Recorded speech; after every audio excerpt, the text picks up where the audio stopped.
Sleeper is the #1 fantasy sports app. It pays to know sports. Pick more or less on top players. Your first pick is on us, so start winning now. Play in Texas, Georgia, Minnesota, and 27 more states. Pick anytime across all sports, pregame or live. Over 10 million players are already on Sleeper. Make your picks count. Score up to 1,000 times your cash. Join today. Get up to $100 credit using the code FOREVER. Call your shot on Sleeper. Download now. Welcome to a very special edition of Seahawks Forever. I'm Dan. It's special for a couple of reasons. Number one, your Seattle Seahawks are 14-3. Let that sink in. I still don't know if I'm completely used to it. They're the #1 seed in the NFC division champs, or NFC West division champs for the first time since 2020. Who knows what lies ahead? But what lies ahead for us tonight, the other reason the show is very special, I am joined by all three of the members of the Seahawkers pod, Adam, Clinton, and Brandan, joining me next on Seahawks Forever. Welcome to the Seahawks Forever podcast. In-depth analysis on everything Seahawks. And now, here's your host, Dan Viens.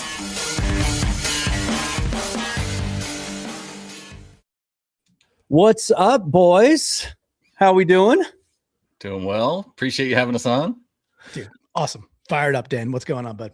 Let's just start with the most obvious thing, and I'll go around. We'll start with you, Clinton. Did any of you, because I'll admit it, guys, sorry, love you, but I didn't watch your preseason prediction show. Were any of you even remotely close to predicting 14-3 for the Seahawks team, Clinton? We were all close. We were 17-0. I mean, that was so we were pretty close, Dan. I like the optimism. We kind of I like about your show. No, I think I was in that sweet 12 spot range with this team, and a lot of it for me was schedule looked fairly doable, and some of that turned out right, some of that turned out wrong schedule wise, which kind of always does in the NFL. Like, I know Adam will chuckle at that one, but I thought this was a playoff team, so much so that I put some wagers down preseason on Seattle overs on bets. So I put a little bit of money where my mouth was on that one. I thought it was a 12-win team, so 14 is a nice overachievement, and that 1 seed sure feels really good, Dan. Get used to it while you can, because that first place schedule, man, it hits. If you've already seen the opponents for next year, it's going to be a whole different ballgame. Brandan, how about you?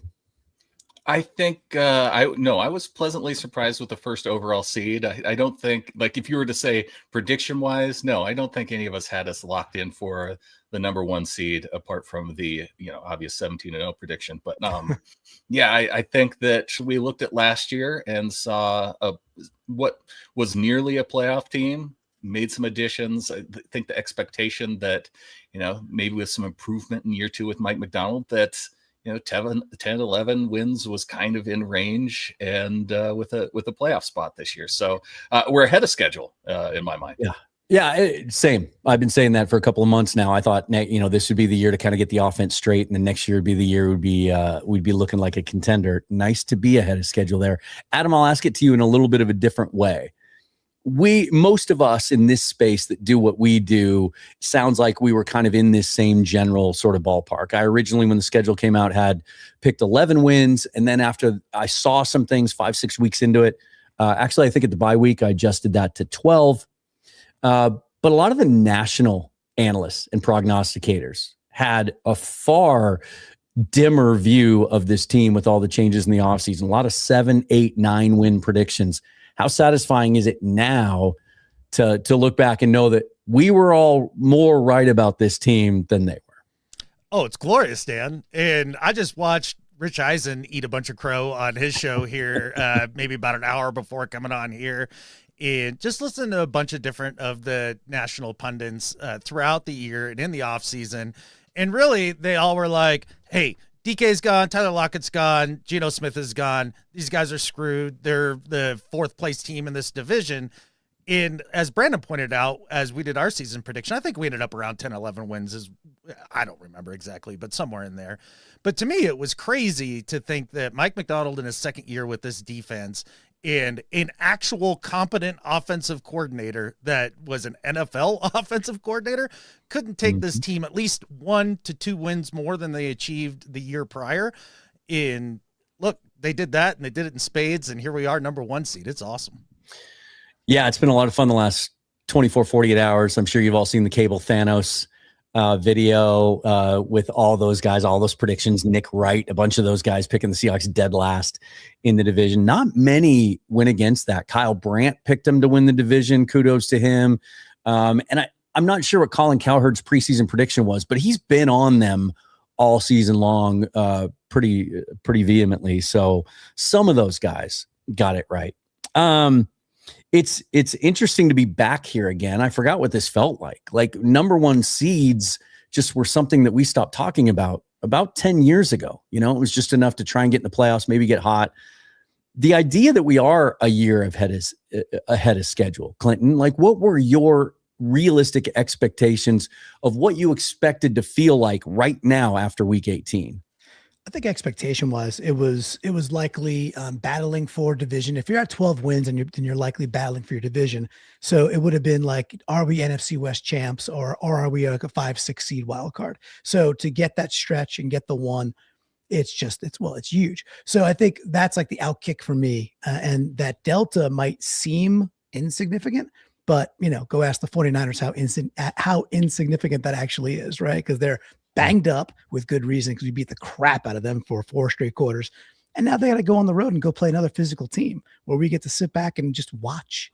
And so it's huge, especially since the NFL went to the seven playoff team format and only one team gets it. Look, it's cherished for a reason, and it's delightful that it's ours, man. Brandon, through the first 15 weeks of the season, it was a little bit of a weird space to be in as a Seahawk fan, because I think we all felt really good about how good this team could be. I think we all felt like they could be a Super Bowl contender, but there were those 2 big boxes that they still needed to check off. They needed to beat the Rams at some point, and they needed to beat the 49ers. Of those 2 wins over the last 3.5 weeks, which do you think was most important? Well, I think ultimately the Niners game ended up being most important because it was for the number 1 seed. If we had beaten the Rams and I don't know, and come out and laid an egg against the Niners, for example, and then lost the division title, like that would have been, I think it could have had that potential that, okay, now we got to go on the road, which I'm not all that afraid of going on the road either, because gosh, Mike McDonald's been so good on the road. That might have been fun, but it's really nice sitting back, having a week for the bye, and seeing the way that they did it against the Niners too, I think was the most important thing to me. Not just that they beat the Niners, but they did it with, K9 and Zach Charbonnet both having solid games. Like, I think we joked to this point in the season that like, okay, well, one of those guys is going to be the guy. Oh, it turns out that both those guys can be the guy, and they did it against the Niners defense, who they took the offseason to build themselves against stopping the run. And yeah, Fred Warner being out, okay, but other guys on that line too. That was their plan. So doing it the way they did, with it being against the Niners, with it being for the West, and getting the number 1 seed, and having a clean game from Sam Darnold, it kind of all wrapped itself together in that final game. I do feel like in lost in some of the Sam Darnold narrative, which was justifiable leading up to this game with his history, was that rushing performance, that dominant rushing performance with Charbonnet and Walker. I think some people have been dismissive of that. Well, the 49ers stink defensively. Well, not against the run. They were 8th, I think. They were just barely giving up over 100 yards a game.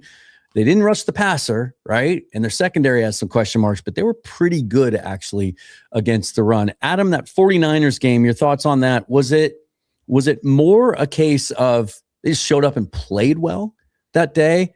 Or do you think it was a message and a bit of a changing of the guard for the Seahawks to win the way they did?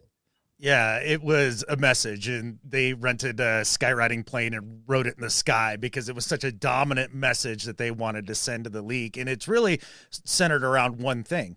We saw after the first Rams game that the league really switched the way that they wanted to play this team defensively. So they were going from a lot of single high stuff and, stopping the run, knowing that Seahawks were a run heavy team. And we saw that through the first half of the year. And then Sam was able to hit a lot of explosives against a lot of those single high looks. And after that Rams game and then the Vikings game, the rest of the league said, no, we're going to play a lot more shell, and we're going to try to bring a lot of simulated pressures and really try to confuse Sam and we're going to make them beat us with the run game that statistically speaking wasn't great at that time. Well, it wasn't great at that time because we were facing heavy boxes all the time because they were playing single high. Mm-hmm. And so now the league adjusted. They said, all right, we're going to play too high. We're going to play shell. You're going to have to actually run the football. And to Clint Kubiak's credit, they said, absolutely, challenge accepted. And they've made the adjustments. And you've seen the incremental growth in the offensive line and the way they've been able to time up the runs. Because it's not like they didn't have the ability to block them up. It was more just a matter of being first year in this system and getting it all together and having that continuity. They put it all together, and it's been a number of weeks now, not just against the Niners, that the run game is for real. Yeah, and I think the most satisfying thing about that for me is it's exactly what Mike Macdonald has been telling us all season long, in that there's so many moving parts, and installing a new scheme like this with a young offensive line, youngest offensive line in the league, average age 24. And, it's a departure from what they've played in the past that Macdonald had been telling us all year. It's not just one thing. It's somebody new missing a block on every single play. It's not, as much as some fans would love to just blame it all on Anthony Bradford and say it's his fault anytime we don't have a successful running play. It's a tight end missing a block here. It's the protection just being off, or Sam not making the right audible. And that's exactly what we're starting to see the last couple of weeks. In this game in particular, you're seeing guys get to the second level. You're seeing some players, even backups, Josh Jones getting to 20 yards downfield and pancaking guys. I always feel Anthony better. Bradford being good.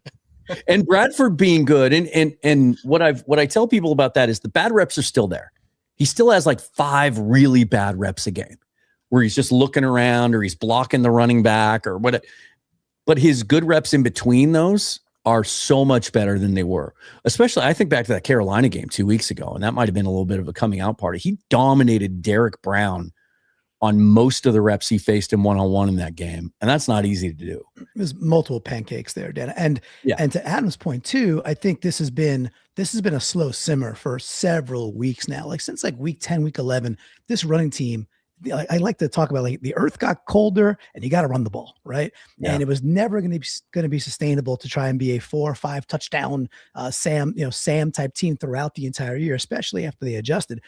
And this is not a fluke whatsoever. It's us getting better at this part of football. And like you said, it could be Bradford, it could be others. But Adam and I were reviewing last night on 3 and 3 Out, like our All 22 show, that 3rd and 17 play where we get 19 from K9. Mm-hmm.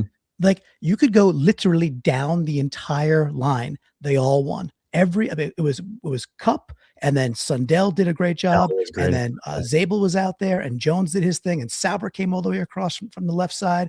Of course, K9's very good with a little bit of space. Yeah, every single person across the line won like multiple times. Bobo had a seal block in that play, so it's like I think people get on Kubiak sometimes, like they wring their hands about a play call or two, and then if you step back and go, okay, but the play call was actually fine if they had executed.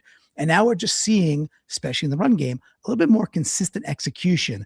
And as a Seahawks fan, it's delightful. And, watching our opponents lose their will, like live on live TV, it's absolutely delightful, man. I love it so much. And it's pretty obvious we've become that team that is hard to recover from. Yeah. Yes. Like, I remember that 2 years ago when the Detroit Lions really broke out, they were that team. And there was a stat about 2/3 of the way through that season that anyone that played them the next week didn't do very well. I was watching John Middlecoff, the former NFL scout, has his own podcast and he does some stuff with Colin Cowherd. And he said something cool the other day. He said, I can't imagine there are many 49ers that woke up today feeling good. Like we put the hurt on them. We didn't have a single guy come out of that game injured. And we put the hurt on him. There's a lot I want to get to, a lot we've already touched on. And usually I like to let the conversation kind of flow wherever what comes up. But before we do that, there is some kind of more current newsy stuff that I do want to address and get to. Yesterday was Black Monday around the league. We're seeing lots of coaches fired, some big surprises. John Harbaugh and the Ravens parting ways today. Kevin Stefanski out in Cleveland. The Browns just continue to do Browns things. I think that's about as dumb a move as you can get. But there's 7 openings now around the league, and there may be a couple more. There's still some indications that maybe Aaron Glenn's not safe in New York, and that that we're still not sure about. Mike Tomlin in Pittsburgh. There's a couple other things that could happen. Meanwhile, Clint Kubiak has already had 4 requests to be interviewed. Now, I've maintained all season long that I don't think this guy has the kind of personality to go in and wow an owner in a head coaching interview, to convince an owner to give him $8 million a year to be a first-time head coach. But this pool isn't great.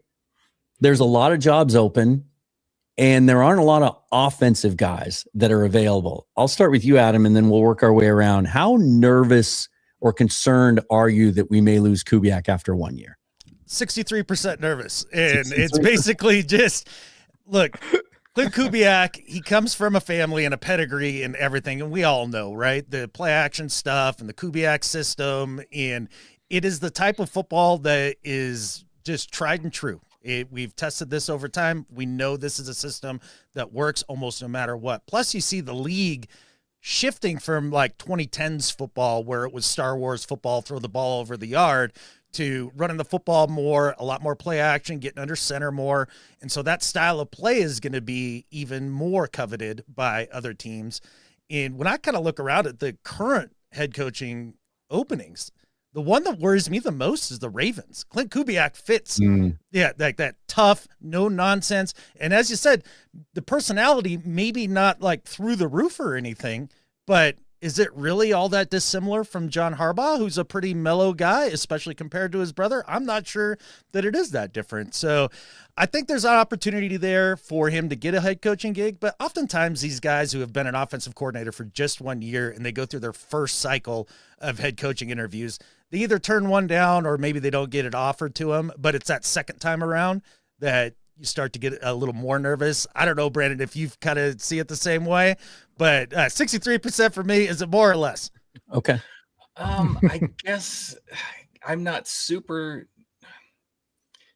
I don't know. I feel like they, just knowing who Mike Macdonald is, I feel like the first time around, he wasn't as sure what he wanted, and then that allowed him to know kind of what he did want this next time around, and Kubiak fit that mold for him, and so I have a lot more confidence now that if Kubiak were to get hired away, that the hiring process that they have now would be more likely to find a candidate that kind of fits the style that we're looking for. But you really don't, I mean, gosh, when you get the number 1 seed, do you really want to move on from your offensive coordinator? And it's not like the offense was the thing that drove this team. It definitely was the defense.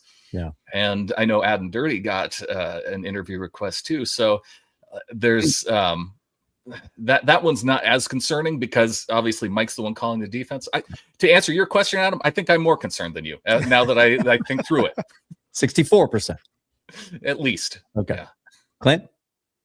I'm less concerned. I don't think he's going to go. And it's for me, it's less about the personality thing. I think it's a good point, Dan. I think he could get hired simply on like pedigree. Now he's shown it. It was a good start with the Saints, and it's been a good season. It's a top 10 DVOA team that's coming on at the right time.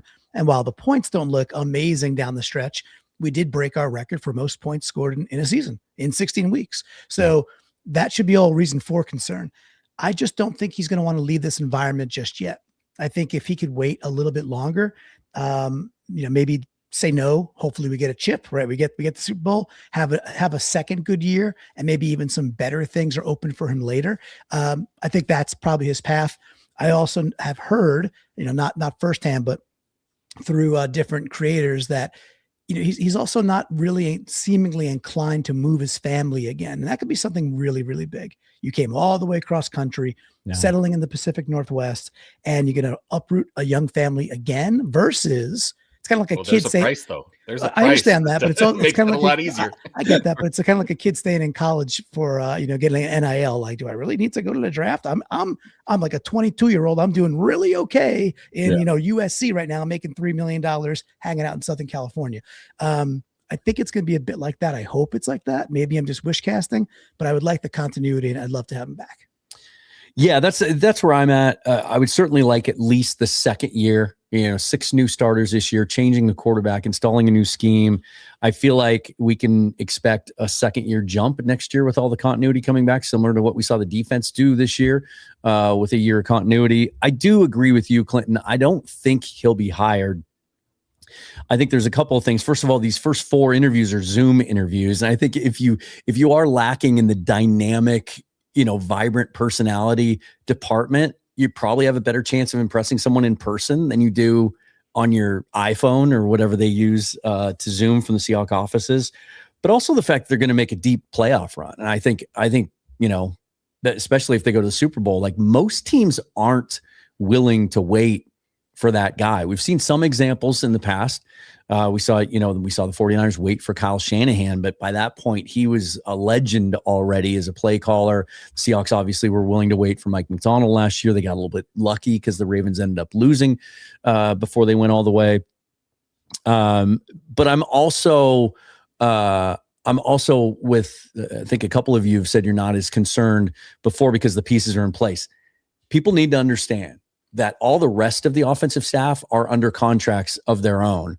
And if it's a lateral move, the Seahawks don't have to let them go. And so if you're worried about Kubiak getting a job and then taking John Benton and Rick Dennison and Justin Outten and Andrew Janocko, all those guys with him, that's not necessarily an automatic. The Seahawks can allow that, certainly, but they might fight for some of those guys too. I could see them wanting to keep John Benton here, certainly. And then I wrote about this on my Substack today. Honestly, I think they're in a situation now for the first time in a long time in Seattle, where I think if Kubiak does get a job in the next couple of weeks, I think that the replacement's in-house. They have multiple candidates now on their own staff. I think Andrew Janocko would be the first one up to bat, and we just haven't had that in a while. I mean, we did, and we didn't know it. We had Dave Canales on our staff, but Pete was never getting given the opportunity to call plays. But yeah, I think it's a win-win. It's just when they hired Mike McDonald, we knew this was going to be a risk potentially, that if they hired guys that were successful, that we would continue to churn through them.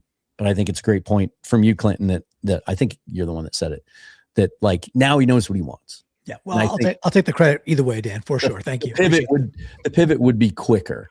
I also think one of their first phone calls would be to Mike Kafka because they tried to hire him like 7 different ways last year, but he's now unencumbered by any obligations to NFL football teams. Yep. Also, and Adam, I'll start with you and work around. Yesterday, Pete Carroll gets let go by the Raiders. I'm already on record as saying I thought that would work. I was wrong.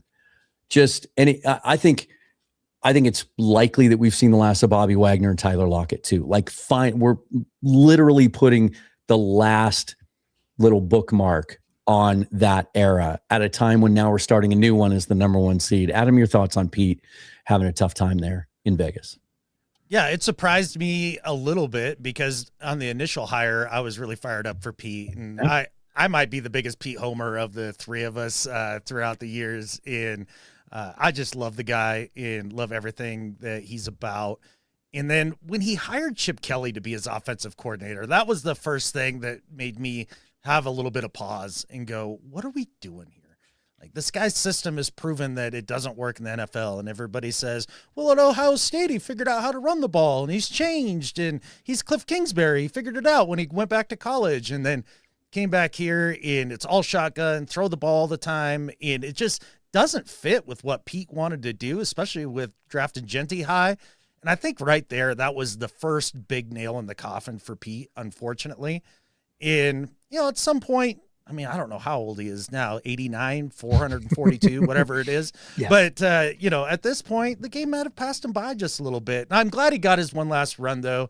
I saw some pictures of him with some of the old Seahawks there in the locker room after their game. They finished on a win. Tyler Lockett, had a lot of nice things to say and was excited about that opportunity.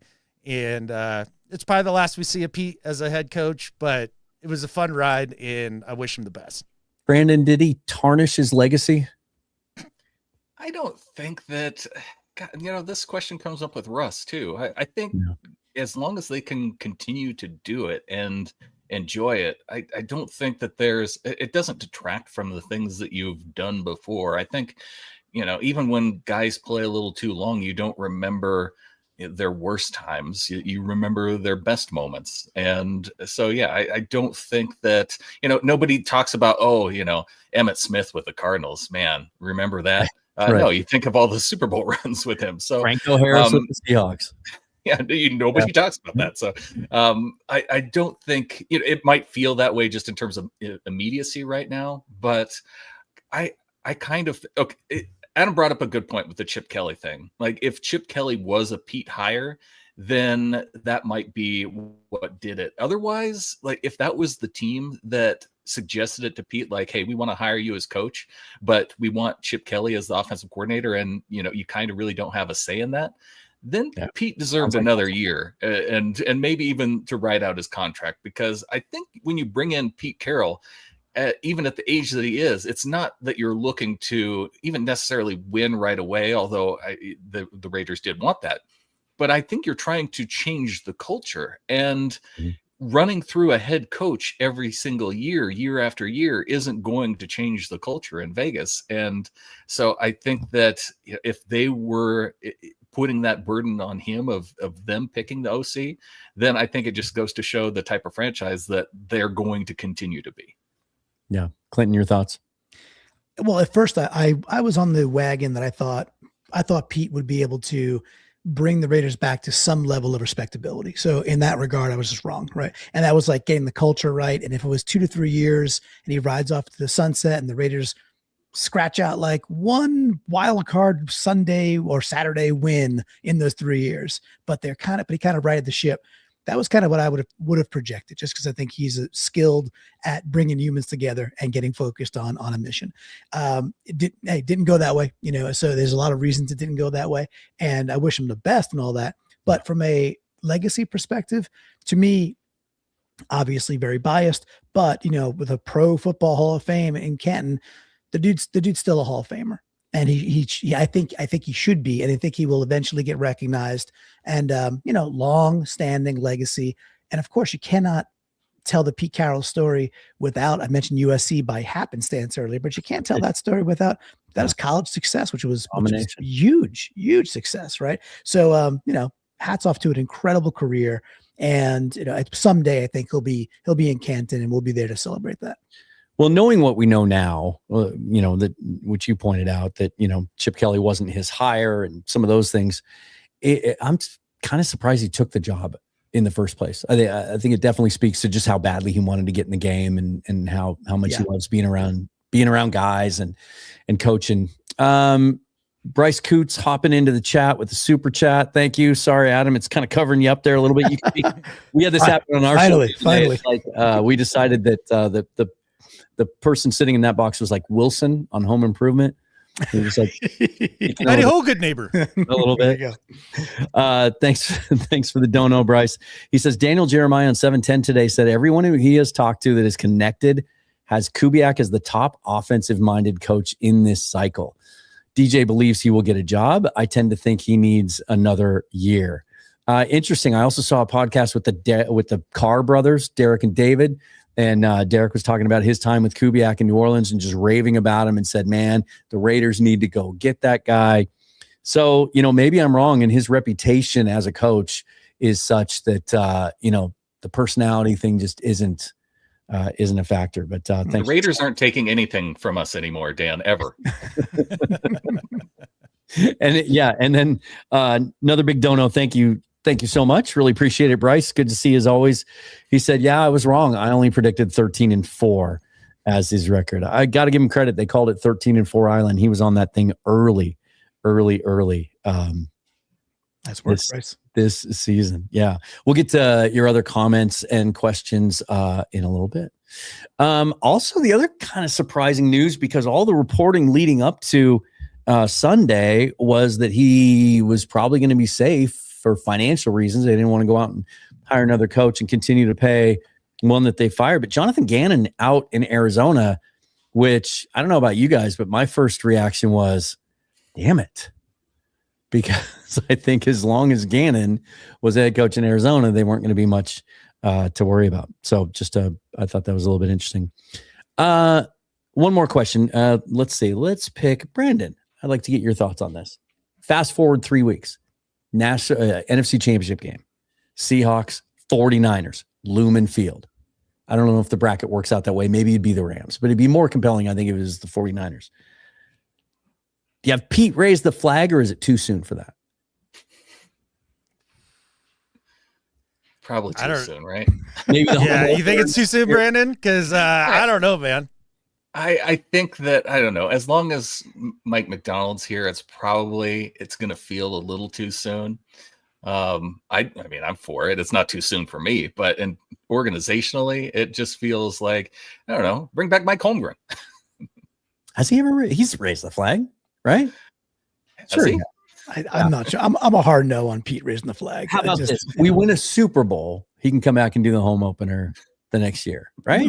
We win the Super Bowl. I could care who that's fantastic. That's great. Yes, I love the idea of celebrating, honoring him at that point. I just think it's too soon. And McDonald has done a lot to attempt to reshape the culture in the different image.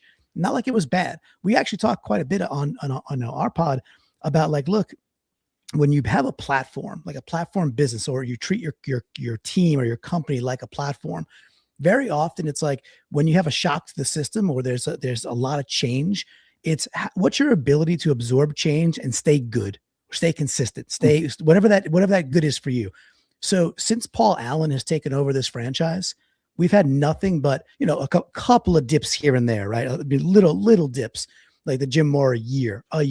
But for the most part, it is so structurally sound and so well run that when even there's large change, we absorb it, and it's a really well-run franchise. You juxtapose that, guys, versus the Bengals, versus the Browns, versus the Lions before Dan Campbell got there, and they get something go the wrong way, one thing go the wrong way, and they lose another decade of football.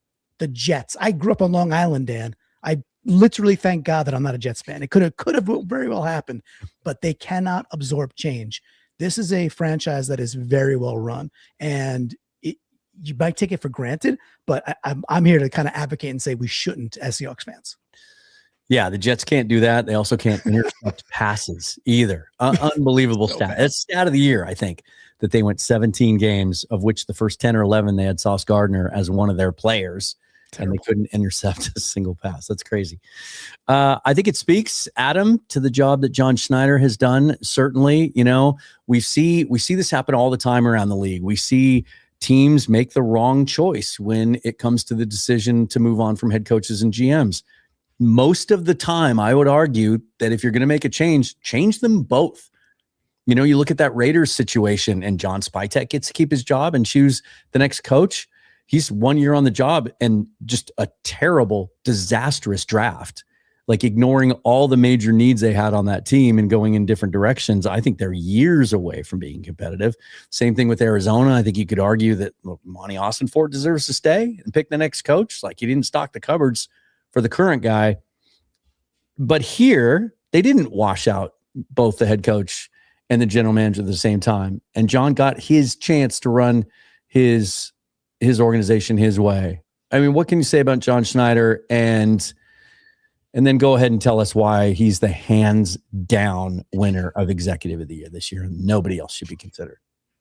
Well, there's a whole litany of reasons for John to win Executive of the Year, and it starts with drafts 2-3 years ago. And you look at the caliber of player that he was continuing to bring in, and I think that's probably why he was retained while Pete was let go. And really, I think Jody looked at this and was like, hey, I like where we're going personnel wise, and maybe it's time to take Pete out of the equation and just put it all in John's hands here and see which way we go. And John has made all the right moves. He's pressed all the right buttons in things that I disagreed with at the time. I wanted one more year of Pete. I thought he had earned it, and I wanted to see where we went. Because I always ask, well, who you got that's better? And it's not often that you go from the winningest coach in your franchise history to another seemingly great coach in Mike McDonald. And he's really on that trajectory right now. That's a hard hire to get right. And not only that, but John's ability to take the culture that was existing and say, I'm not throwing all of this out and we're going to actually meld this together with our new coach, and then to hire a coach who's willing to take that on and be like, hey, there is some history here. There is a culture here that Pete set that has been working. I'm going to make some tweaks. I'm going to make this my own for sure. But at the end of the day, we got to make this Seattle. This is the Seattle Seahawks, and that's what's most important. And I think they both did a masterful job of that. And then I think the other thing I like about what John did this offseason, or 2 offseasons ago with the hiring of Mike, was he went out and got a defensive guy, which is really been the identity of this football team for well over a decade now, and try to stay in that lane. And it's worked out swimmingly. I'm very, very happy for John. And then the cherry on top for him for executive of the year is to prove idiots like me who are wrong, who I was vehemently against the Sam Darnold move. Vehemently. There is nothing about what that person had done up until this point that led me to believe that he was anything other than a product of his environment. And he's come in, and it's taken him a little while to get there. And I'm 80% there with Sam in terms of the trust. 1 playoff win, and now we're there. But the win over the Rams, the win over the Niners, and a big spot there that goes a long ways. And John took that gamble, and he turned out to be right. Executive of the year, hands down.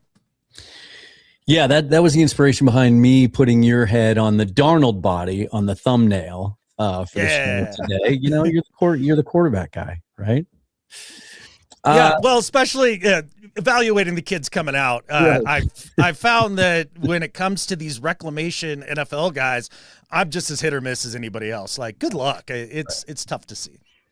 Well, and as is usually the case when you're building a great team, some things have to go your way. You have to get a little lucky, and I do think that was the case here, because guys like Sam Darnold usually aren't available on the open market. They just aren't. It's usually the older retreads and the Joe Flaccos of the world, or the busts, the clear busts, the Zach Wilsons of the world, guys like that. It's to have someone coming off a 14-win year and to have the productivity he did in Minnesota last year.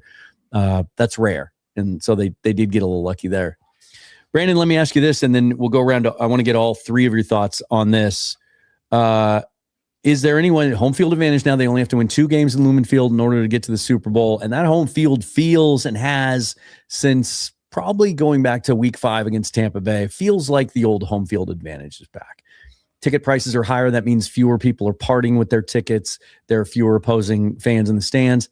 And I think some of that conversation that we've had about, they went defensive instead of offense, I think fixing the defense and building a dominant defense was always going to be the quickest path to get that home field advantage back, because that's what fires up the fans and causes them. It's just so deflating. I would argue it's more deflating to watch your defense just let another team march down the field than it is to have an inconsistent offense, and an offense that goes 3 and out a couple of times in a row. But Brandon, given that they have the home field advantage, do any of the other 6 NFC teams in the playoffs, considering all of them, do you think, we'll just pick one, who do you think has the best chance to come into Lumen Field and potentially beat the Seahawks at home? Oh, and potentially beat? I mean, that's I do like that you phrased it that way, because I don't think I'd pick any of them. I think that we are destined, though, to face the Rams again. And that just because they do, of the teams that remain, they are the next best team, and it's played out that way in the 2 matchups against us, right? We played to nearly a draw, just a couple points that separate each one of these teams, and so it to me, it does feel like that's what's going to happen, and that ultimately that's going to be the game that decides the Super Bowl. And yeah, I guess it's based on seeding. They're the lower seed, so the odds would be better that they'd end up playing up here. Clinton, how about you? It's the Rams for me. That's the team that I worry about the most as well. And it's partly, yes, they beat us the first time, whatever, 61-yard field goal or whatever it was from Myers that goes wide. And with a four turnover game that we actually dominate, then the script gets flipped. We're down 30-14. Thank you, Shaheed, which, by the way, thank you, John Schneider. And, we come back and had that miraculous comeback. Awesome. The Rams, have shown that they can come on the road, come into our house, and put up a lot of points. And that it could get very difficult. And they have the type of front four that can cause us issues. And that's been proven. So for me, it's definitely them. The other team that I'm not so much worried about, but I do think could become a slop fest, slug fest. And then it's like, not flip a coin, but getting close to it, is if the Eagles come up, the Eagles have they could still move bodies in the front. They still got Saquon. And say what you want about Jalen Hurts, whether you think he's good, bad, you think he's a good quarterback, think he's a good running back who plays quarterback. He's really clutch in the playoffs. He's been really, really good in the biggest moments. So if you get into a 13-10 game versus an Eagles team, you're talking about one play away from something turning the way you don't want it to turn. Adam, do you have any different answer?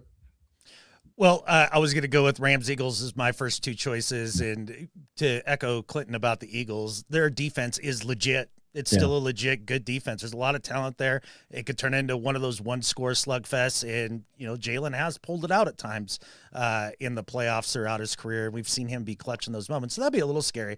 I'll give you a third team, though, that I think most people are just completely writing off and I think is kind of a mistake, and that's the Packers. And I know they haven't looked good going down the stretch. Well, they've had some injuries. Love's been out. Willis has been in.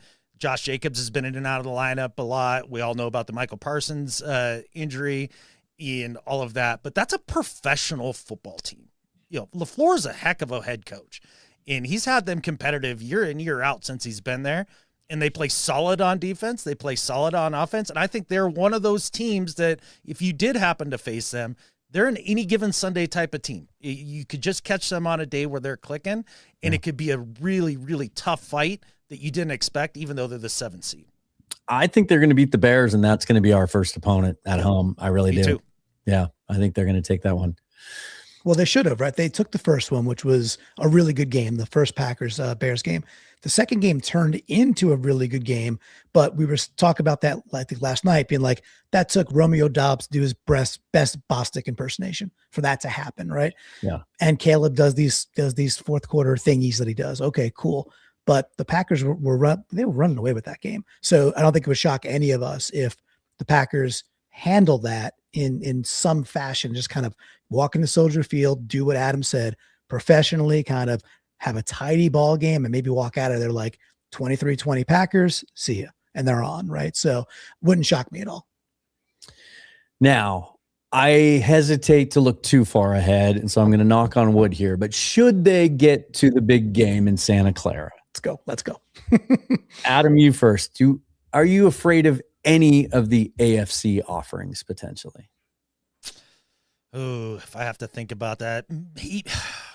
No, I was going to say maybe the Bills, but their run defense is so god-awful that I think that would be a difficult time for them against this offense now that they're clicking in the run game. And especially since the 49ers were kind enough to give us Super Bowl practice last week. We're familiar with the stadium. We're ready to go and all of that. But, you might look at the Patriots. To me, are a team that I like where they're going. I've loved Vrabel. He was actually my first choice in the head coaching search 2 years ago when they came up with Mike McDonald, who was my second choice. Was thrilled with the pick anyways. But Vrabel's a heck of a football coach. He's got that team humming. But against who? Right? They beat the Bills the one time. They beat one team over 500 all season. Yeah. Yeah. And so young quarterback, his first taste of the playoffs, that doesn't seem to scare me quite as much. And then you look at Broncos, and while the defense generates a lot of pressure and the back end's really nice with those corners and the safeties and all of that, the offense has been very hit or miss. And, Bo can be a little up and down, even though I'm a big Bo Nix fan. I don't know. I don't trust that team necessarily either. And then you go down the rest of the list, and it kind of gets a little tomato canny. The Steelers. Are we afraid of the Steelers? I'm definitely not. But it's definitely the lesser conference this year, and it does feel like the winner of the NFC Championship game is the real Super Bowl of the year. And I get that can be a dangerous outlook, right? But Brandon, do you have a favorite AFC team that you'd like, if we get that far, that you would like to see, that your favorite matchup? Well, I've always kind of been a bit of a Texans fan, and I really like CJ Stroud, and I really like that defense and Derek Stingley. So, if I were rooting for a team, if I were rooting for a team out of the AFC, it would probably be the Texans. Just But and really a team that gets through, gosh, Adam brought up the Patriots, and they hadn't beat anybody to this point. Right. But gosh, they win back-to-back games against really good teams and then go to the Super Bowl. Then I'm thinking, okay, the Vrabel with the coaching, his ability, that could make that team interesting. So, yeah, those are probably my two. I mean, the storylines are aplenty. Obviously, the Denver Seattle Super Bowl would have tons of storylines, right? So, Super Bowl 48 all over again, the Russ trade, all of that. Is it too long ago now, exactly 10 years since Super Bowl 49 for that to mean anything if we got a chance to play the Patriots again? Oh no, no, it's not too long because on that staff, I probably was, but we're never gonna get over Macho Grande, man. That one we're never getting over, right? So it's still revenge in that way. I also happen to think the Patriots are the best team in the AFC, and the reason for that. Schedules are what they are. They blow out everybody that's supposed to blow out. Yep. And they've had a couple of close games. They should have won the second Bills game. They were up big. They blew that one. They choked. So you choke. But they also handled the Bills the first time. The Bills are a quality team.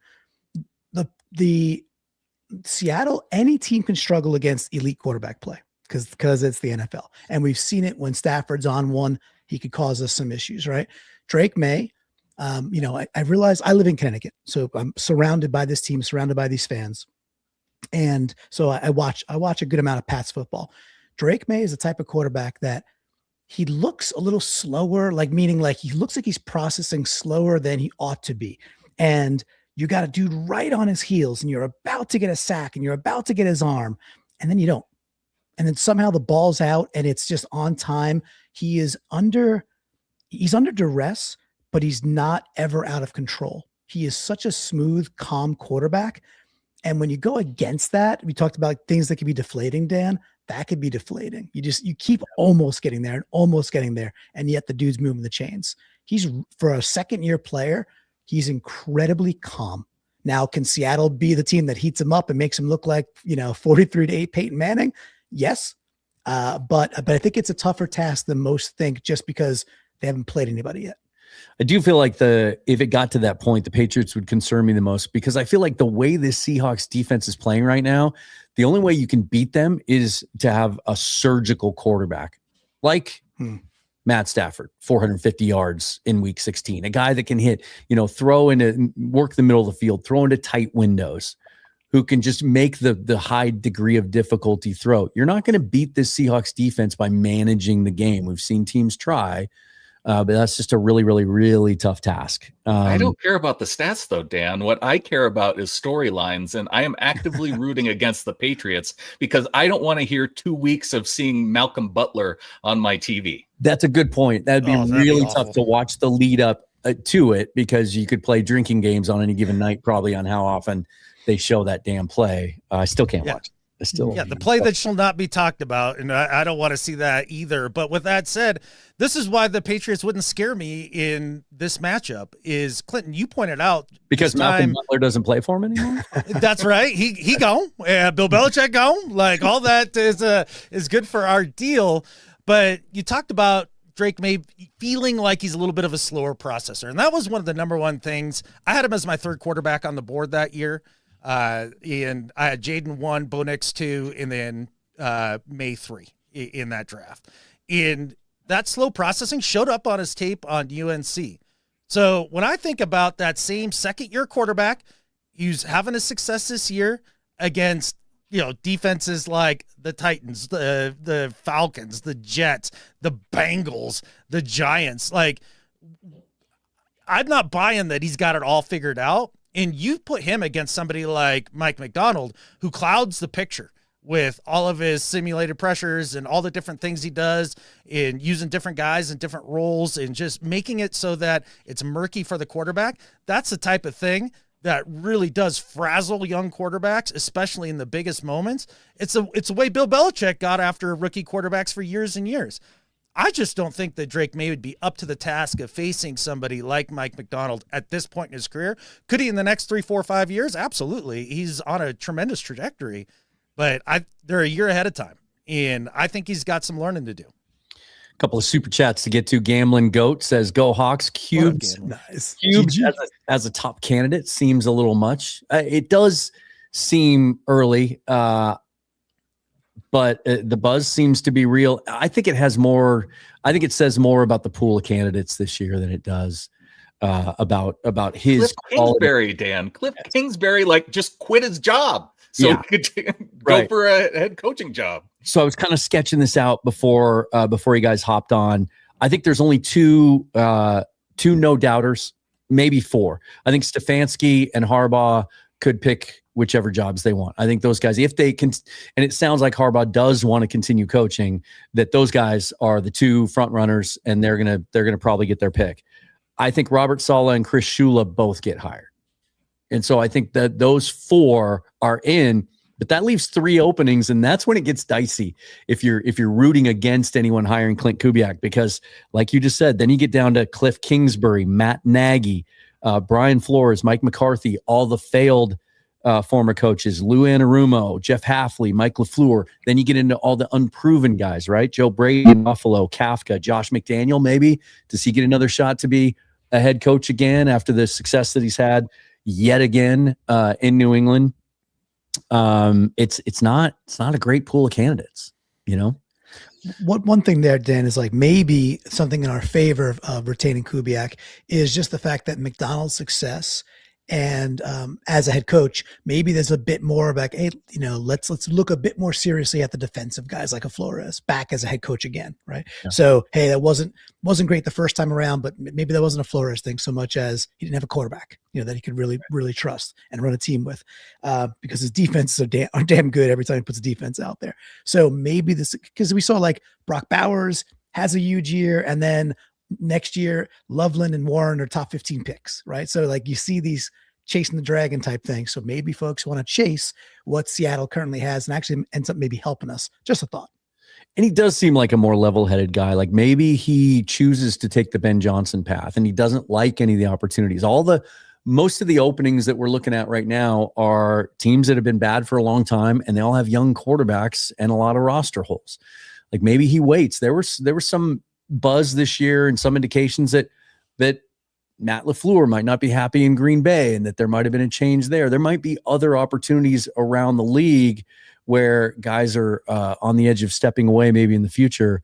And maybe he just wants a little stability for a year. As one of you mentioned earlier, all the moving around, I think it's 6 times in 7 years. I saw today he's had to pick up his whole family and move them somewhere.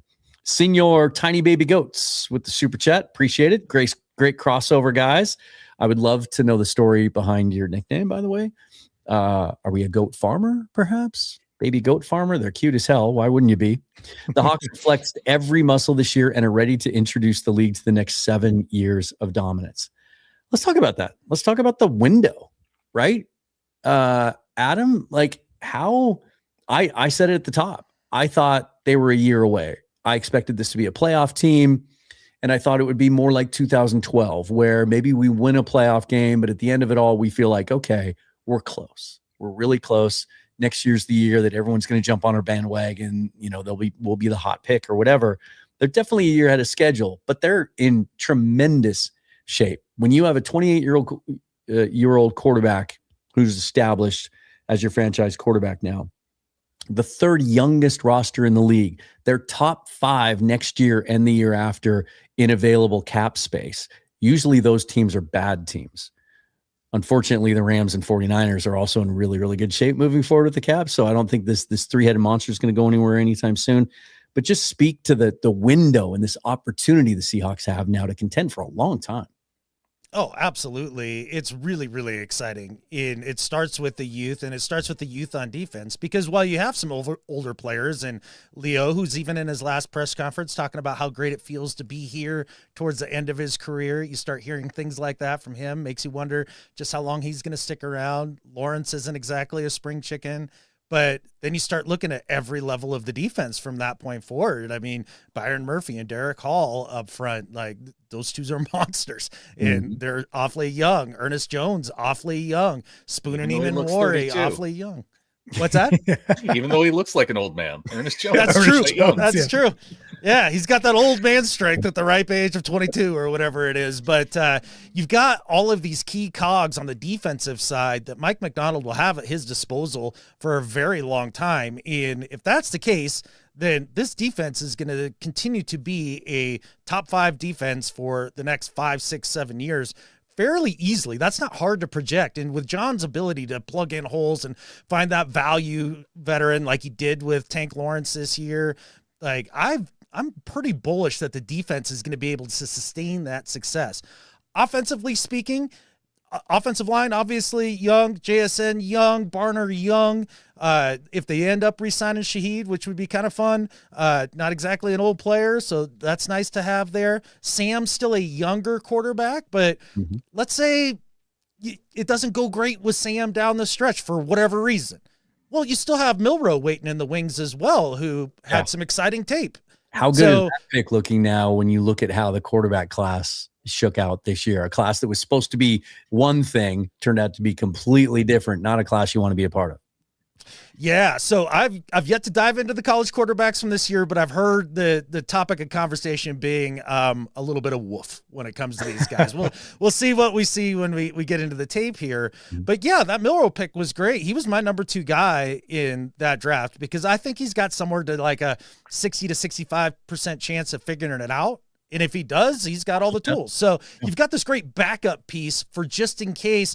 Let's say you get to end of 2 years with Darnold and he does awesome. He does awesome. And now he's looking for one of those top tier quarterback money contracts. At that point, what will it be? 70, 80 million a year? Like, you never know as high as these things go. Yeah. Then you've got that backup plan there, because one of the big coups for John is, and I've been waiting for a GM to do this for a long time, is not pay that top tier money, not just go for some dumpster fire retread, but try to get into that middle tier of quarterbacks and get a quarterback to sign for middle tier money. And it's the most genius contract in all of football. I think that's even better than the rookie quarterback stuff, because there's only been 2 guys who've won a Super Bowl on their rookie deal, even though everybody pretends like that's the best way to do it. Yeah. So I love where this team is. The future looks bright and I'm excited. Brandon, let me ask you this. There are some free agency questions facing this team. There are some young players on expiring contracts, and there are some players that will be eligible for extensions. And I saw a curveball today. I can't remember who it was. It was one of the beat reporters. Maybe it was Brady Henderson. I have been operating under the assumption all this time that we wouldn't be talking about a JSN and a Spoon contract extension till next year prior to their 5th year option. But it sounds like the team's going to try and extend them this year. That'll make some of these other decisions a little more complicated. I'm going to give you 3 names because I think these are the guys that are the most polarizing, and there's the widest range of potential outcomes and opinions about whether they should be back or not. I think some of the other ones are easier. Ken Walker, Reek Woolen, and now off the top of my head, I'm completely blanking. Kobe and Kobe Bryant. Those 3, if you can only bring back one, who's the most important? Oh gosh. Well, they're all going to be at different levels. Kobe would be the easy out one for me, just because I think from what we've seen from Ty Okada, like, you can get by. And we've also seen, guys in the Mike Macdonald system at safety in particular. Like he finds guys that can play that position really well. And so I think that you can save money at that spot. Gosh, Ken Walker, he's going to be cheaper than Woolen. And that's why, in terms of paying guys for value, it's the Woolen contract to me is going to be the most difficult one. And it's not because I don't want him. It's because that if I were Woolen in his position, I made it to the end of the year, I'm healthy, I'm taking this all the way to free agency. And based on how I've played this past 8 weeks, teams are going to be lining up to pay Tariq Woolen. And I don't think that I want to keep Devin Witherspoon long term. And that's a guy who I've seen Pro Bowl caliber play from year after year consistently. The consistency there scares me a little bit with Woolen, to where I don't think that it would be the top tier. And so if I had to pick one of those three, it probably ends up being Walker because of the upside and because I really like the way that at the end of the season, they've managed it well enough that they've got both of these backs to the end of the season and healthy. And I think for the value, Walker probably hits the sweet spot of the three for me. Yeah, and he finally seems like he's really comfortable in this scheme. He's more decisive now. It seems like he's running with more conviction. I've come full circle on him. I thought, you let him walk. You can find other running backs. They have other dudes in their running back room. But the advantage, and you touched on it, of the running back market is we know exactly what it is. I mean, it's $12 million a year, whether it's 336 or 448 or whatever. It's the James Cook deal. It's the Josh Jacobs deal. It's $12 million a year. It's just how it's structured. It sure seems like the way those two are running at the end of the year, that's hard to give up on. But Brandan makes a good point. And I said the same thing in a piece I wrote today. I think if they want Reek back, you're going to have to get him to agree to a deal before free agency starts, because I'm telling you, a guy that young with that kind of length and that kind of production, he hits the open market. To Brandon's point, I think he gets JC Horn money at minimum, and this dude might be pushing $30 million a year. Do you do that for him? Tough. And if I'm his agent, I tell him to absolutely take it to free agency, right? Just see what's there, right? Why wouldn't you?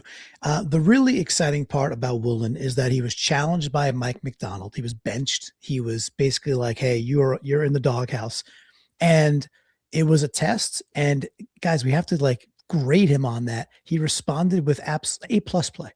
And it wasn't just, "Oh, I'm a good man, a man corner. I'm going to continue being a good man corner who doesn't stick his nose, as a DB, doesn't really try and tackle, doesn't stick my nose in there. And in zone, I could sometimes be gotten, I could be out of position and maybe not attack the ball as well as I should."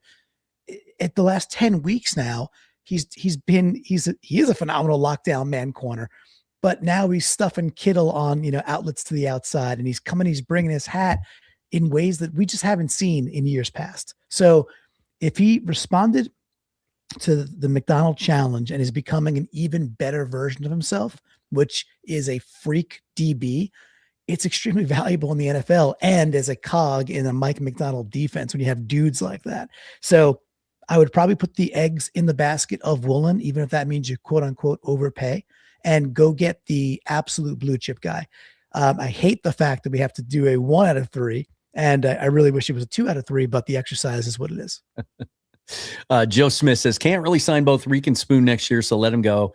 JS can do better with running backs later, so bring back Kobe. The problem with Kobe Bryant is Quentin Lake, because that deal he signed last week is probably a good comp for Bryant. Bryant has more interceptions. He's been more productive. They're the same age. They're just finishing their rookie deal. That's if I'm his agent, right? We know that they approached Kobe at the beginning of the year and he said no. He's not going to agree to anything less than that now. You're not going to pay him more than Julian Love. Greg Bell said the other day he thinks Kobe's the next guy to get an extension. I just don't see how they do it. I'm with you on Reek. I would absolutely love. And here's the thing. I've run all the numbers, right? And they are in an advantageous spot when it comes to the salary cap next year. And they can, with a couple of easy levers to pull on some of their veteran contracts, they can get to about $100 million in cap space. They could absolutely bring back every single player that's on an expiring contract right now and sign them long-term. They could do that. They could have total continuity. This exact team that you see on the field right now, they could bring back for another run next year. They just wouldn't be able to go do anything else. So Adam, let me ask you this. When they go into the next offseason, right? Coming off maybe a Super Bowl victory. Do you say maybe? Yeah. Do you think they just run it back with this young roster and that we just try to bring back as many guys as we can, even if that dries up all the money? Or do you think they'll need like a little spark from the outside, someone to bring in from outside the organization? I think one of the biggest mistakes that teams that win championships make is just, we sign every single guy, try to run it back, and just go from there. Every year is a new year in the NFL, and you have to continue to evolve and adapt. And you can't just peg out your cap just trying to keep all the dudes because they managed to, catch lightning in a bottle once, which is usually what it is for Super Bowl champions. I mean, if you're not the Patriots or the Seahawks Chiefs, into trouble, didn't it? 10 yeah, years? it did. And so the idea of paying Woolen top tier corner money, that's a big old no thank you to me. I appreciate the fact that he has gotten better with his tackling throughout the year, and he's gotten more consistent with his coverage, and he has answered the bell for Mike McDonald in a contract year. That's what really bugs me, is that I feel like with Reek, he doesn't take everything as seriously as he should at all times. And those up and down players are not the ones that you pay big money to, because the difference between bad to good and good to great in the NFL, everybody's got talent, is literally consistency. That's the biggest thing between players. And Reek is not a consistent player, and I don't think that he's as physical as maybe somebody like Mike McDonald would like. And I could see them do other things at corner and still be successful when you think about the idea that they found Job and turned him into a quality starter. Kendricks looked good for a minute. Yeah. It seems as if they could go out and actually find somebody to play opposite of Spoon or whoever else is on the outside, if that's the way they go, save that $30 million, and then go out and maybe find a mid-tier free agent at corner that you love, that you think really fits the system. And like you said, Josh Jobe does exist. He's on a 1-year deal. I think it's $3.5 million this year. And so he'd be due for a raise. He's played well this year, but certainly nowhere near what Reek would get. That might be the pivot. Yeah. And the coaches love Nehemiah Pritchett too. And we've got to see a little flash of what he could do. Was it against Marvin Harrison? Was that the play in the end zone? Just an unbelievable play to knock that ball away. Sick. Yep. Gambling Goat says Goats Unite. Appreciate that. Navajo Egg Rolls chiming in on the coaching situation. Thinks Jesse Minter will get a job. I could see that. We'll certainly get some interviews as well, I'm sure. Carly makes a good point. If we beat the Patriots in the Super Bowl, maybe they stop showing the clip, right? I'll say that if the Seahawks, and I'm a little nervous talking so much about the Super Bowl right now, we should probably stop. But if they get back to the Super Bowl again, I've been binging a new show recently with Kurt Russell in it, and can we just get him to come back again? That's the best. And do that intro or one like it. Remember that? I think that was the best. That intro, man. Except we need to get our own guy, Jeffrey Dean Morgan, from the sound of the Seahawks. That would probably be the move, actually. Yeah, maybe they can do them both. Kurt Russell hasn't aged a day since then. My goodness. Okay, let's see if we have any other questions here from the kids. We don't have favorite kids, but Car is one of our favorites. Gambling Goat says, I'd pay good money to see Mike go up against Drake May. Johnny A says he'd rather play the Pats. Let's stop talking about the Super Bowl. I'm getting really, really nervous about this. I hear you, Dan. But here's the thing. As fans, how often do you get to be in this position of a number one seed? You're in the driver's seat. It's a wide open bracket. Dare to dream. Have fun with it. At the end of the day, you either win or you lose. But have fun on the journey at least. And when you play defense the way they're playing and you get home field advantage, that's a really tough combination. I just have even some of the offensive performances the last 6 weeks that have been uneven, and there's been games that didn't start great at Tennessee, right? At Carolina. I just never was worried. Obviously down 16 in the fourth quarter to the Rams. I thought, okay, we're not going to get him this time. We'll have to get him in the playoffs. And then things turned around. But I trust that defense against anyone right now. Clinton, do you trust the offense enough for this team to be able to get to the Super Bowl? Yes. That to me is a pretty easy yes too. Because I look at self-inflicted wounds, whether we're run the ball or throwing the ball from the 1 yard line, where Sharps is open, he can still get it to him. It's not a bad call in the last game, or just some bad turnovers in the first half, and we're entering halftime 3-3, 6-6, things of that nature. But the offense again is humming at the right time. And oh, by the way, we're starting to screen effectively. That's something. That's something too, right? We had two effective screens last game, both to K9. That one that was in the third or fourth quarter, where Salah Kubiak just gets him. Salah's blitzing, it's all out, and it's exactly what we've seen happen to us so many years in the Pete Carroll era. And K9's got an easy 20 yards, free yards, right? So the answer, man, is 100% yes. The last piece of that, and actually a question I think that I like to ask the group is, are there some surprise or role player Seahawks that you're really looking forward to in the playoff run that you think can contribute more than what the average Bear might think about? Like, other teams are watching Seattle, and they know Spoon, and they know Sam Darnold, who's the quarterback. They know K9, and they know JSN this year, but they don't know. I don't think they know some of the other role players. So, is there a dude or two that you're like, I think this guy's going to have a standout playoff? Maybe Dan, like we could ask you first. I don't know if Barner fits that definition because he's been coming through. He's been coming up with some big plays. God, all the role players. I'll give you one. And this, Bryce Coots and I are actually going to do a film breakdown on this week. This is a guy that's been, we were all excited about at the beginning of the year, but then he had a lot of inconsistencies. There's a lot of growth that was involved there.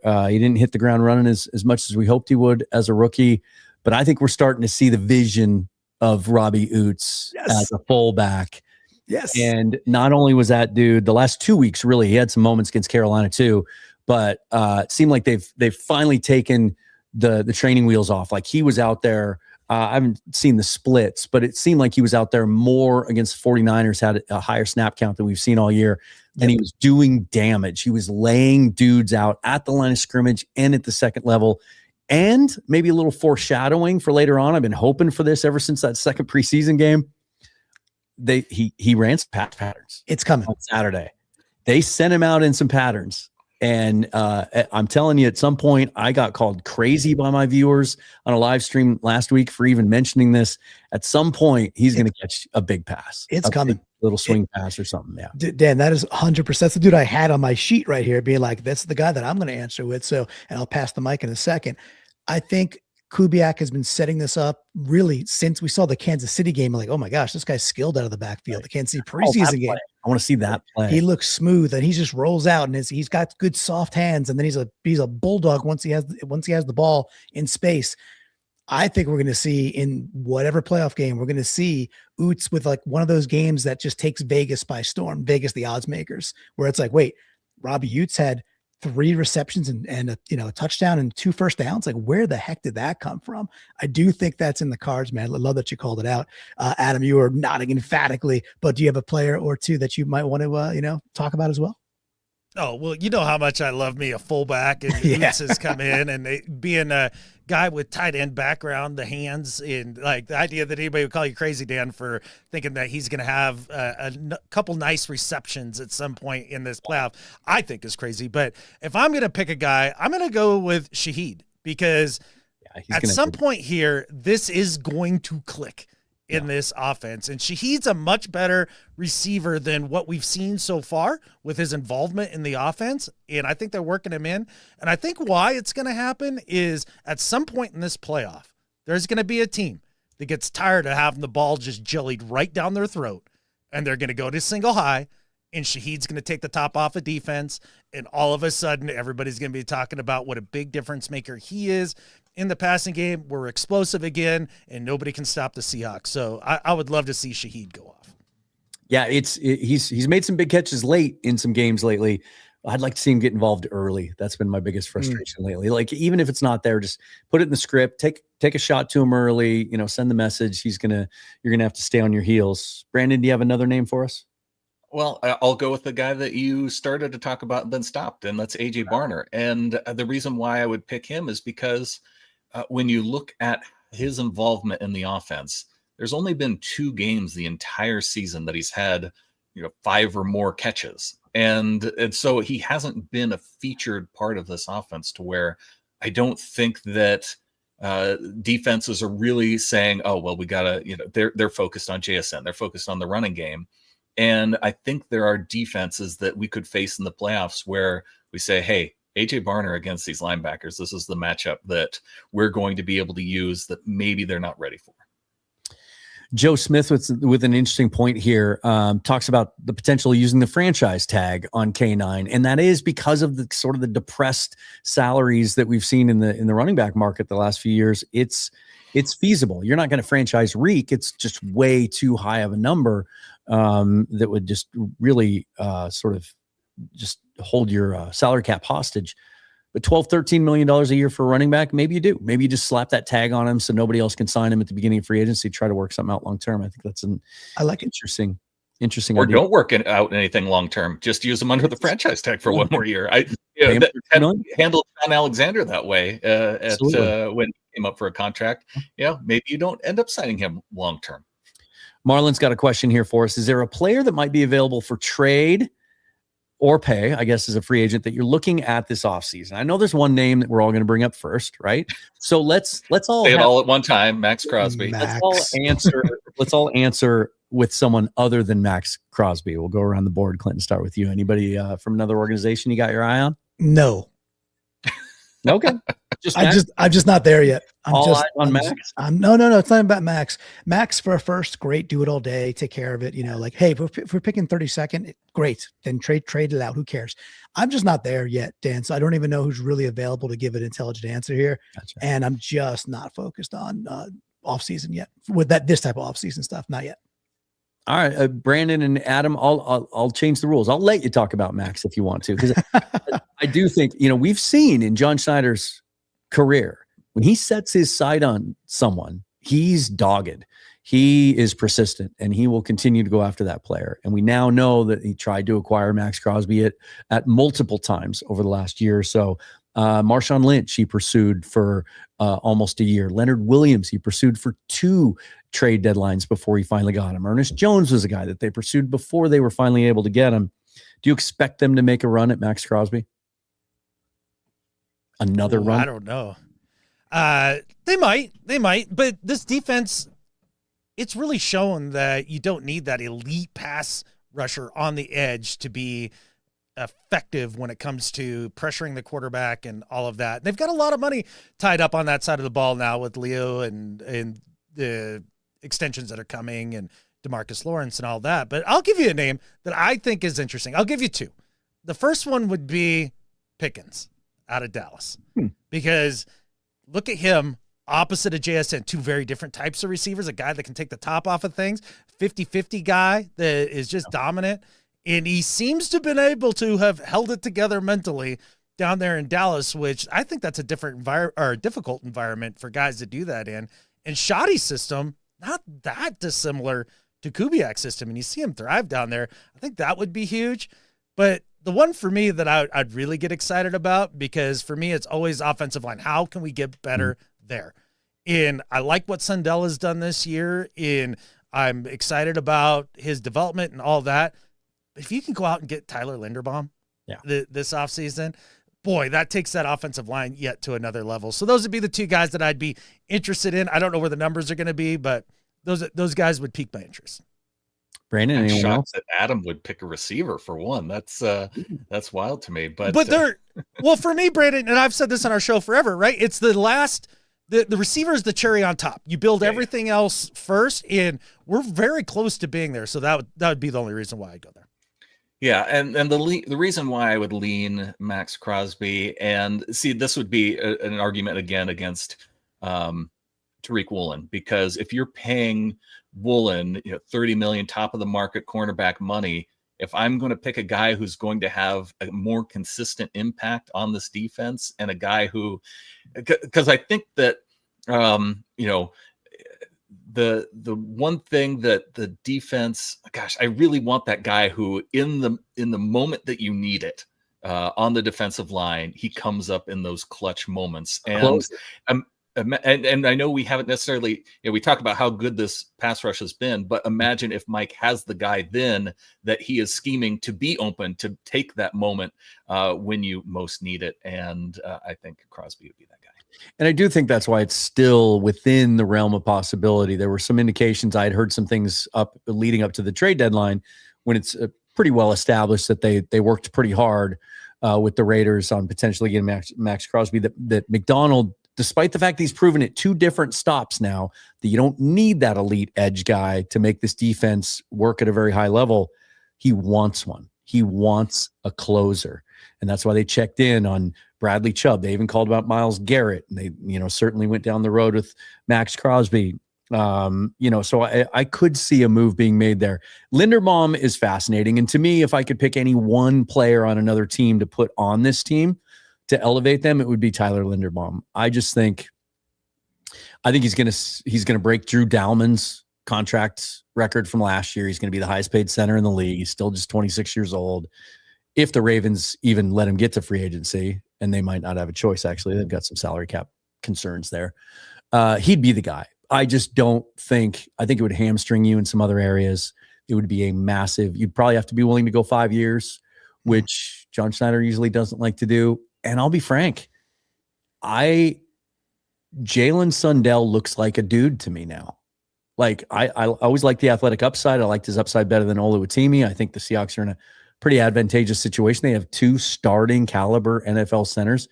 I think Sundell is starting to put it all together and really hit his targets. And he seems to be, he's not getting bullied as much at the line of scrimmage. He's not getting beat with power as much. And that athletic ability is pretty legit. And he's going to be really cheap for the next couple of years. I think I'd like to see him revisit Cesar Ruiz. If there's any chance New Orleans is willing to move him. I don't know if there is. They don't really save a lot of cap space by moving him because there's so much dead money.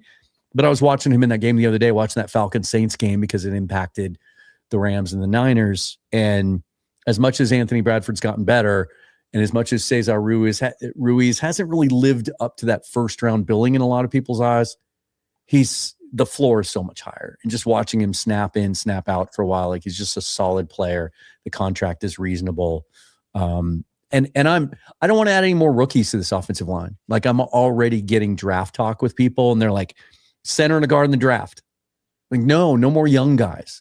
If they're going to upgrade that spot at right guard, do it with someone that's been there, done that a little bit, that you know what the floor is, that you that's just a little bit more reliable. No more young guys. Or, they've got enough in-house. Maybe it's Bryce Cable, or maybe it's Christian Haynes finally, right? Maybe the answer is in-house. But, yeah. James Bradley says it doesn't matter how many points you score. It matters how many points you give up. Go Hawks. Well, guys, I'll just go around the board here a little bit, get some final thoughts on you. How are you going to watch football this weekend? Let's start with that, Clinton, because I got to remember how to do this. Yeah. The good news is I got things jammed into my life this weekend that are like family obligations and all this stuff that not on Sunday, but it's interrupted my Saturday pretty good. So Saturday is going to be a hodgepodge of checking on phones and just things between birthday cakes and stuff like that, which that's okay. We got family. It's cool. I watch, it's not that I drink alone all the time, but I watch football like I drink, like I watch football alone. I live in Connecticut as a Seahawks fan. And while I have buddies in town and stuff that are fans of different teams, we're not really getting together at bars or stuff like that to watch. So I'll be on my couch. It's right here. It's lovely. It's comfortable, and just kind of cozying up on a nice New England day. And just watching, it's more about like emotionally, do I even get, what's the emotion feel like? If it's Packers Bears coming down to the wire, I think I'll be cheering to see the Packers pull that out and just kind of know right away, okay, we got the Packers. Let's get geared up. Let's just get that bottled up, and we get the 7. And I think that might be, of course, the Rams first. I mean, Rams Carolina first game. I don't think we could expect the Panthers to pull out another victory versus the Rams, but wouldn't it be fun, dudes, if come Saturday, like at halftime of that game, it's pucker, it's got a butt puckery tight for those Rams, and it's maybe a play or an interception away from potentially watching them go down in flames. That'd be a lot of fun, Dan. So that's where my emotions will be, is like, I just want to kind of know, right? I want to, and whatever box checks that we know the quickest would be really fun for me. It is cool. As much as I love, full on slates during the regular season, watching Red Zone and having 7 things going on at once, it is nice to know that we don't have to play for another week, and that we get to focus 100% of our attention on the teams that we might play and get to know them a little bit. But Brandon, to Clinton's point, like, I don't know. I don't know that Carolina doesn't have a chance, because I feel like something's different about that Rams team since week 16. The Seahawks broke something. And that's the fun part about that, is seeing, like, because even it wasn't completely within like an easy game like we would expect against the Cardinals this past week. It was 23-20 going into the fourth quarter between the Rams and the Cardinals, a team that was about to fire their head coach. So I think there is that potential with Carolina, and that team is going to come out fired up. They're going to be at home, and who knows what elements that the Rams have seemed to maybe struggle with, and throw that in with on the road. No, it's not a given.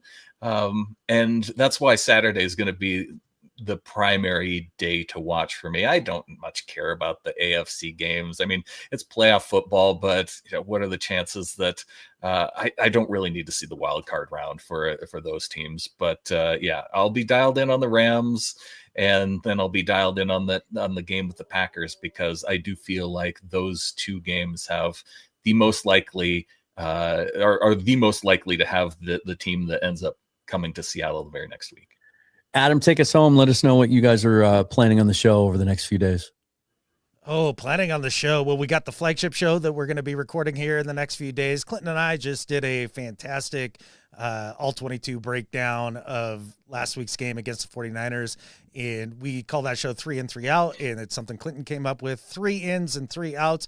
But this week, number 1 seed, all of the goodness that's there. It's 12 ins, baby. So all sorts of great Seahawks stuff to check out there. We're also going to have, are we going to do What If this week, boys? Probably not, since we next week don't have the game coming up this week. But I'm sure we'll do a live hate watch party somewhere in there with one of the division rivals. And that's always a good time. But I'm actually kind of with Brandan here. I probably won't pay much attention to the AFC games. Being off grid out here in the mountains, when you get good weather, you go outside, you do things, and it's supposed to be beautiful this weekend. But, I definitely will sit down and watch the Rams lose to the Panthers, because I do think we stole a little bit of their soul in that game. Nice. They haven't seemed the same. A little bit of their mojo. Yeah. Well, thanks, guys. If any of you are watching and you haven't checked out the Seahawkers pod yet, you're doing it wrong. I'll be sure to put the link to their channel down below in the description. Hit them up, give them a sub, and check out their stuff. It's good stuff. It's well worth the time. Are you boys doing Shrine Game again this year? Probably not this year. It was with some of my travel this month, it's going to be tough. So unfortunately, because I think the next time we do that, we're going to do it right and do Shrine and then go to Senior. And go to the Senior. Yeah. But this year it might be tough. Thought about doing that this year. The one thing I didn't plan on, because I am going to Mobile again, and then it dawned on me, like after I had booked the Airbnb and everything else, that we're probably playing in the NFC Championship game the night before I have to be down there. So I have to drive 12 hours the day after that. That's going to be a little tough, but see, that's the other good point and good reason, Dan, because if we were in the NFC Championship game, I'm going to Seattle for that. Right. Yeah. And I may, we'll see. I'm not going to be able to make it for the divisional round, but we might just have to make it happen for the NFC Championship game. So let's just hope we get there first, right? Let's all knock on wood one last time. Thanks so much, guys. Really, really appreciate it. Thank all of you for watching. And should we do a Go Hawks on 3? Let's do Absolutely. it. And we'll try. It's probably not going to be great, but we'll try. Ready? 1, 2, 3. Go Hawks. Go Hawks. We did that better than we do on the Syndicate. You guys have bragging rights. Pros. Got practice. It's always good to see you guys. We'll see you next time. All right. See you. Thanks, Dan. Go Hawks, Appreciate it, buddy. Dan.